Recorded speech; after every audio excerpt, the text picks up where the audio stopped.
Сәлем, сіздермен байланыста АДМ. Денсаулық сақтау саласындағы жаңалықтарға кезек берейік. Атырауда медицина қызметкерлеріне арналған босандыру ұйымдарындағы инфекциялық бақылау тақырыбында біліктілікті арттыру курсы өтті. Оқыту ана мен нәрестеге көрсетілетін медициналық көмектің қауіпсіздігін арттыру мақсатында болды. Курсқа өңірдің медициналық ұйымдарында 53 маман қатысты.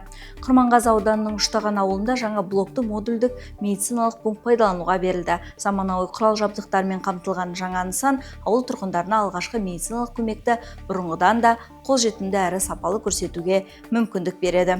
Апта ішінде денсаулық сақтау басқармасында сыбайлас жемқорлықтың алдын алу мәселесі талқыланған кеңейтілген жиын өтті. Кездесуде заң талаптарын сақтау, мемлекеттік қызмет әдебі, ашықтық пен қоғам сенім нығайту мәселелері ерекше назар аударылды. Медициналық ұйым басшыларына профилактикалық жұмысты күшейту бойынша нақты тапсырмалар берілді.